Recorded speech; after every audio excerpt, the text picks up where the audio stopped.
त्यानंतर इतरही काही घडामोडी पाहणार आहोत। थोडक्यात मुख्यमंत्रीपदाची कमलनाथ यांची निवड करण्यात आलेली आहे आणि काँग्रेसने अशा प्रकारचं ट्विट केलेलं आहे। काँग्रेसने केलेल्या ट्विटमध्ये कमलनाथ यांना पुढील कारकिर्दीसाठी शुभेच्छा देण्यात आल्यात। विजय मल्ल्याने 40 वर्षे कर्जाची परतफेड केली, मात्र विमान व्यवसायामध्ये फटका बसल्यानंतर त्याची कर्ज थकली। अशा स्थितीमध्ये संबंधित कर्जदाराला सहेतूक कर्ज बुडवा आणि कर बुडवा म्हणता येईल असा प्रश्न गडकरींनी उपस्थित केलाय। राजस्थानचा सस्पेन्स अजूनही कायम आहे। काल रात्री अशोक गेहलोत आणि सचिन पायलट यांनी पक्षाध्यक्ष राहुल गांधींची भेट घेतली, पण काल रात्री कोणतीही घोषणा करण्यात आली नाही। मध्य प्रदेशात भाजपचा पराभव काँग्रेसमुळे नाही तर नोटामुळे झाल्याचं उघड झालंय। तब्बल 15 वर्षांनंतर भाजपनं राज्य गमावलंय। मध्य प्रदेश, राजस्थान आणि छत्तीसगड अशा 3 राज्यांमध्ये काँग्रेसने सत्ता काबीज केल्यावर राज्यातल्या काँग्रेसमध्ये उत्साह संचारला। त्यामुळे आता मुंबईमध्ये काँग्रेस जनसंपर्क अभियान सुरू करणार आहे। पंतप्रधान नरेंद्र मोदी यांच्या नियोजित कल्याण दौऱ्याच्या तयारीला वेग आलेला आहे। ते 18 तारखेला पंतप्रधान मोदी कल्याणमध्ये येणार आहेत। त्यानिमित्तानं भाजप कल्याण जिल्हा पदाधिकाऱ्यांची काल बैठक घेण्यात आली। 5 राज्यांच्या निवडणुकांच्या निकालानंतर मोदी सरकारची परीक्षा पाहणारी देशातली सर्वात मोठी बातमी आहे। देशभर गाजणाऱ्या राफेल खटल्याचा आज फैसला होणार आहे। काल रात्री तृणमूल काँग्रेसचे नेते सफरुद्दीन खान या कार्यकर्त्यासह दोघांची हत्या करण्यात आली। दक्षिण 24 परगणामध्ये परिसरामध्ये जयनगर पेट्रोल पंपावर ही घटना घडली। त्यांच्या गाडीवर हा हल्ला करण्यात आला। आगरतळाच्या महाराजा बीर विक्रम विमानतळ परिसरातून 170 किलो मॅरेजिऑन जप्त करण्यात आलेले आहे। एअर इंडियाच्या सुरक्षा दल आणि विमानतळ पोलिसांनी ही कारवाई केली आहे। तिघांना अटक करण्यात आली। मुख्यमंत्री देवेंद्र फडणवीस यांनी काल दिल्लीमध्ये पंतप्रधान नरेंद्र मोदींची भेट घेतली। राज्यातील राजकीय परिस्थिती त्याचबरोबर भाजप आमदारांची 19 तारखेला मुंबईत बैठक होणार आहे, त्या संदर्भामध्ये चर्चा करण्यात आली। निवडणूक प्रतिज्ञापत्रात माहिती लपवल्याप्रकरणी मुख्यमंत्री देवेंद्र फडणवीस यांना सुप्रीम कोर्टाची नोटीस आलेली आहे। देवेंद्र फडणवीस यांनी विधानसभा निवडणुकीच्या वेळी दिल्या जाणाऱ्या प्रतिज्ञापत्रात त्यांच्यावरचे 2 फौजदारी प्रकरणांची माहिती दिली नव्हती। भाजप खासदार संजय काकडेंची मुख्यमंत्र्यांनी कान उघडणी केल्याची सूत्रांची माहिती आहे। संजय काकडे यांनी 5 राज्यातील निकालादिवशी भाजपवर जोरदार टीका केली होती। माथेरानच्या मिनी ट्रेनला फॅमिली पिकनिक किंवा बर्थडे तसंच पार्टीसाठी बुक करण्याची संधी मध्य रेल्वेने उपलब्ध करून दिली आहे। ही संपूर्ण ट्रेन आता IRCTCच्या वेबसाईटवरून 95,000 बुक करता येणार आहे। पुण्यामध्ये 2 दिवसाआड पाणी देण्याची वेळ येणार आहे। महाराष्ट्र जलसंपत्ती नियामक प्राधिकरणाने हा निर्णय घेतलेला आहे, त्यामुळे प्राधिकरणाच्या निर्णयावर तातडीची बैठक बोलावण्यात आली आहे। मराठा आरक्षण अस्तित्वात आल्यानंतर आता नोकर भरतीला वेग आलाय। राज्य सरकारने जानेवारी महिन्यामध्ये 25,000 शिक्षकांची पदं भरण्याचा निर्णय घेतलेला आहे। त्यामुळे गेल्या 10 वर्षांपासून शिक्षक भरतीच्या प्रतीक्षेत असणाऱ्यांना संधी मिळणार आहे। मुंबईच्या IIT टेक फेस्ट आजपासून 16 डिसेंबर दरम्यान रंगणार आहे। हा टेक फेस्ट केवळ मनोरंजन आणि स्पर्धांसाठीच मर्यादित राहणार नसून येणाऱ्या पिढीला उद्याचे संशोधक म्हणून घडवण्यासाठी हा टेक फेस्ट आयोजित करण्यात आलेला आहे। सिडकोने मेट्रोच्या 11 स्थानकांचं काम जलद गतीने पूर्ण होण्यासाठी नव्याने 4 कंत्राटदारांची नेमणूक करण्यात आलेली आहे। त्यामुळे नव्या वर्षातील ऑक्टोबर महिन्यामध्ये नवी मुंबईकरांच्या स्वप्नातील मेट्रो धावणार आहे।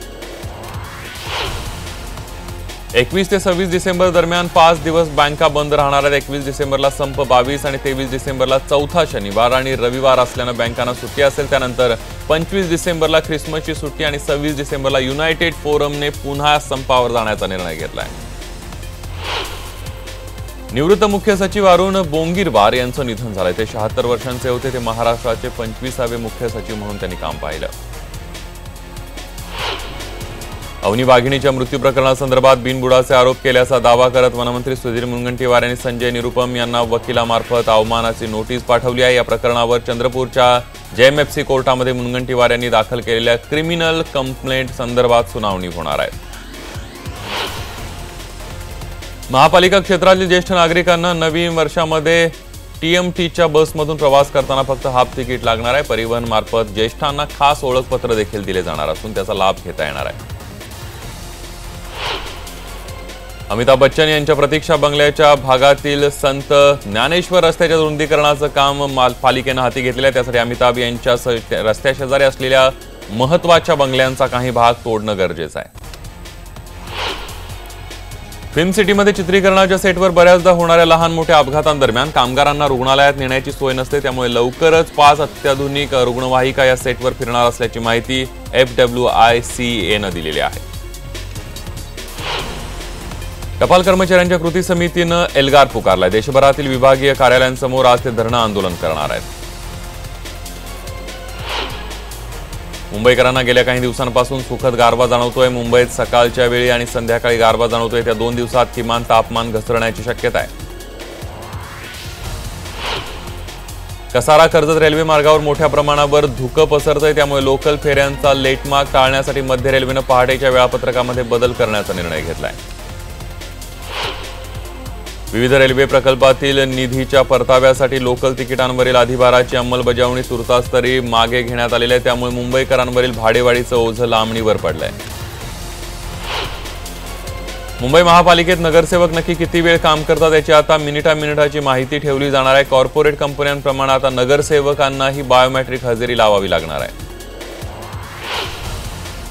राज्यामध्ये गोवर रुबेलाच्या लसीकरणावरून अनेक गैरसमज पसरत आहेत. अशात स्वतः आरोग्यमंत्री डॉक्टर दीपक सावंत यांनी आपल्या 2 नातवंडांना गोवर रुबेलाची लस देऊन एक सकारात्मक संदेश दिलाय. मेगा भरतीच्या घोषणेच्या पाठोपाठ आता शिक्षक भरतीच्या हालचालींना वेग आलाय. 10 वर्षांपासून प्रलंबित असलेली शिक्षक भरती जानेवारीत होणार आहे.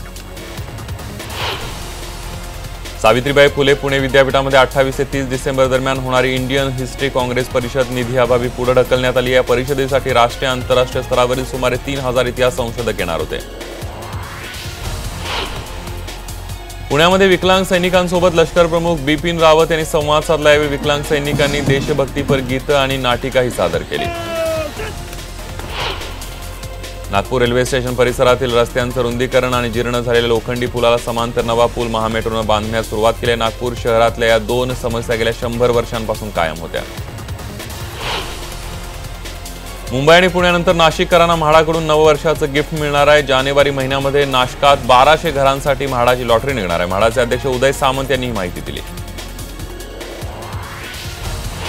ऑनर किलिंगच्या घटनेनं नाशिक हादरले. आतेभावाशी प्रेमविवाह केल्यानं बहिणीची भावानंच हत्या केली. ही आत्महत्या असल्याचं भासवण्यात आलं होतं. मुंबईतील सेंट्रल रेल्वेवरच्या 16 फ्लायओव्हरना तातडीनं पुनर्बांधणीची गरज असल्याचं पत्र मध्य रेल्वेचे महाव्यवस्थापक DK शर्मा यांनी पालिकेला दिलंय. हे उड्डाणपूल 100 वर्षांहूनही जुनं असून त्यांची डागडुजी करता येणार नाहीये. आयुक्त तुकाराम मुंढेंच्या बदलीनंतर लोकप्रतिनिधी विरुद्ध अधिकारी हा वाद शमला असला तरी सत्ताधारी भाजपमधला गृहकलह पुन्हा एकदा चव्हाट्यावर आलाय. नाशिकच्या गंगापूर रोड परिसरातील भूसंपादनाची रक्कम अदा करण्यास सभागृह नेते दिनकर पाटील यांनी लेखी पत्राद्वारे विरोध केला असताना प्रशासनानं 21 कोटी रुपये विकासकाला दिलेत. नाशिकमधील सुला वाईनमध्ये यंदा तब्बल 13,000 टन द्राक्षांवर वाईन उत्पादनाची प्रक्रिया केली जाणार आहे. गेल्या वर्षीच्या तुलनेमध्ये यंदा हवामान चांगलं असल्यानं 15 ते 20% अधिक द्राक्षांचं क्रशिंग केलं जाणार आहे. परभणीच्या पाथरीमध्ये स्टेट बँकेसमोर उपोषणाला बसलेल्या शेतकऱ्याचा हृदयविकाराच्या झटक्यानं मृत्यू झाला. नवीन पीक कर्जाच्या मागणीसाठी गेल्या 2 दिवसांपासून तुकाराम वैजनाथ काळे हे उपोषणाला बसले होते. वयस्कर लोकांना जुनी ओळख असल्याचं भासून त्यांचे दागिने लंपास करणाऱ्या तब्बल 13 आरोपींना ठाणे पोलिसांनी बेड्या ठोकल्या. त्यांच्याकडून पाऊण किलो सोन्याचे दागिने, 30,000ची रोकड आणि 20 लाखांचा मुद्देमाल जप्त करण्यात आलाय. गेल्या काही महिन्यांपासून सातत्यानं रखडत असलेली बदलापुरातील अतिक्रमण कारवाई अखेर सुरू झाली आहे. शहरातील पूर्व भागातील शेकडो अतिक्रमणं जमीनदोस्त करण्यात आली. मुंबई मनपाच्या आरमध्य कार्यालयावर काँग्रेसच्या नेतृत्वाखाली मोर्चा काढण्यात आला. पालिकेनं अनधिकृत फेरीवाल्यांच्या विरोधामध्ये मोठी कारवाई केली होती. कोल्हापूरमधील अंबाबाईची मूर्ती बदलणार नाही असं देवस्थान समितीच्या वतीनं स्पष्ट करण्यात आलं. मूर्ती बदलण्यासंदर्भात अद्याप कोणताही निर्णय नाही अशी माहिती देवस्थान समितीचे अध्यक्ष महेश जाधव यांनी दिली आहे. 16 ते 18 वयोगटातील मुलामुलींना लवकरच दुचाकी चालवण्याचा परवाना मिळण्याची शक्यता आहे. मात्र हा परवाना केवळ इलेक्ट्रिक वाहनांपुरता मर्यादित असणार आहे. 2015 ते 2018 या कालावधीमध्ये 181 वैमानिक विमान उडवण्यापूर्वी घेतलेल्या अल्कोहोल चाचणीमध्ये दोषी आढळल्याची माहिती नागरी विमान उड्डाण मंत्रालयातर्फे देण्यात आली. यावर्षी नोव्हेंबरमध्ये 49 पायलट दोषी आढळले. काश्मीर खोऱ्यामध्ये होत असलेल्या बर्फवृष्टीमुळे जम्मू श्रीनगर हायवे बंद झालेला आहे। त्यामुळे काश्मीरमध्ये जाणारे हजारो ट्रक हायवेवर अडकून पडले असून त्यांच्या कित्येक किलोमीटरपर्यंत लांबच लांब रांगा लागल्यात। हिमाचल प्रदेशच्या मनाली इथेही जोरदार बर्फवृष्टी होते। या बर्फवृष्टीचा आनंद लुटण्यासाठी देशभरातून पर्यटक मोठी गर्दी करताना दिसत आहेत। सोलांग व्हॅली परिसरामध्ये स्कीइंगचा आनंद पर्यटक लुटताना दिसत आहेत। उत्तराखंडच्या बागेश्वरमध्ये जोरदार बर्फवृष्टी होते। या मोसमातली पहिली बर्फवृष्टी होत असून जिकडे तिकडे नजर टाकावी तिकडे पांढरी चादर पसरल्याचं दृश्य पाहायला मिळतंय। क्रिसमसला आता अवघे काही दिवस शिल्लक राहिली आहेत। या निमित्तानं मणिपूरची राजधानी ऐझवाल इथं मार्केटमध्ये खरेदीसाठी नागरिकांची मोठी गर्दी उसळते। क्रिसमससाठीच्या वस्तूंनी बाजारपेठा फुलून गेल्यात। अमेरिकेच्या नासाने मंगळ ग्रहावर पाठवलेल्या इनसॅट यानाने अवकाशातून सेल्फी पाठवला। इनसॅट यानाने यांत्रिक बाहू आणि कॅमेरा यांच्या मदतीनं सेल्फी पाठवलेला आहे। इटलीमध्ये स्नोबोर्ड वर्ल्ड कप सुरू झालेला आहे। जागतिक स्तरावरचे सगळे खेळाडू या वर्ल्ड कपमध्ये सहभागी झाले। बातमी आहे फ्रान्समधली स्टारबक ख्रिसमस मार्केटमध्ये झालेल्या हल्ल्यातल्या बळींना श्रद्धांजली अर्पण करण्यात आली आणि दरम्यान हल्लेखोराला अटक करण्यात आल्याची माहिती फ्रान्स पोलिसांनी दिली आहे। क्रिसमस जवळ येऊन ठेपलेला आहे। सॅन्टा क्लॉजला पाहण्यासाठी बच्चे कंपनी आतुर आहे। सॅन फ्रान्सिस्कोमध्ये स्कुबा डायव्हिंग करणारा सॅन्टा क्लॉज पाहण्यासाठी मोठी गर्दी होती। हंगेरीची राजधानी बुडापेस्ट इथं सरकारविरोधात निदर्शनं करण्यासाठी हजारो लोक रस्त्यावर उतरले होते। प्रस्तावित कायदा आणि वाढलेल्या करांविरोधात नागरिकांनी ही निदर्शनं केली। जॉर्डनची राजधानी अमान इथं मोठ्या संख्येनं नागरिक सरकारविरोधात आंदोलन करण्यासाठी उतरले होते। पंतप्रधान निवासस्थानाबाहेर जमलेल्या या आंदोलकांना पांगवण्यासाठी पोलिसांनी अश्रुधुराच्या नळकांड्या फोडल्या। दुसऱ्या कसोटीमध्ये ऑस्ट्रेलियानं नाणेफेक जिंकून प्रथम फलंदाजीचा निर्णय घेतलाय। भारताकडून विहारी आणि यादवचा संघामध्ये समावेश करण्यात आलाय। नुकतंच रिटायरमेंट घेतलेल्या गौतम गंभीरने न्यूज 18 इंडियाला एक खास मुलाखत दिली। या मुलाखतीमध्ये त्याने कॅप्टनशिपवरून जोरदार खडेबोल सुनावलेत। विश्वचषक हॉकी स्पर्धेतून यजमान भारतीय पुरुष संघ उपांत्यपूर्व फेरीतून बाहेर झाला। या उपांत्यपूर्व सामन्यामध्ये नेदरलँडने भारताला 2-1 नमवत उपांत्य फेरीमध्ये प्रवेश केलाय। चीनमध्ये सुरू झालेल्या बॅडमिंटन स्पर्धेमध्ये पीव्ही सिंधूनं विजयी सुरुवात केली। वर्ल्ड टूर फायनल्स या प्रतिष्ठेच्या बॅडमिंटन स्पर्धेमध्ये सिंधूनं जपानच्या अकाने हिला सलग 2 गेममध्ये पराभूत केलंय। नजरेच्या बाणानं घायाळ करून तरुणांचा कलेजा खल्लास करणारी मल्याळी अभिनेत्री प्रिया प्रकाश वॉरियर पुन्हा एकदा चर्चेत आली। यावर्षी देशाच्या गुगल सर्चमध्ये प्रिया अव्वल ठरली आहे। शिवरायांच्या शौर्यामधील एक म्हणजे प्रतापगडावरील अफझलखानाचा वध। आजचा दिवस म्हणून शिवप्रताप दिन साजरा केला जातो। दरवर्षी प्रतापगड उत्सव हा शासनाच्या वतीनं साजरा केला जातो। यावेळी ही ढोल ताशांच्या गजरामध्ये प्रतापगडावर शिवाजी महाराजांच्या पुतळ्याची पालखीतून मिरवणूक काढण्यात आली आहे। इंडिया अर्थात एफटीआयच्या अध्यक्षपदी बीपी सिंह यांची नियुक्ती करण्यात आली। बीपी सिंह यांनी टेलिव्हिजनवरील लोकप्रिय मालिका सीआयडीची निर्मिती केली होती। लोकमत वृत्त समूहातर्फे उत्कृष्ट संसदपटू पुरस्काराच्या कार्यक्रमाचं दिल्लीमध्ये आयोजन करण्यात आलं होतं। यावेळी राष्ट्रवादीचे अध्यक्ष शरद पवार आणि माजी केंद्रीय मंत्री डॉक्टर मुरली मनोहर जोशी यांना जीवन गौरव पुरस्कारानं सन्मान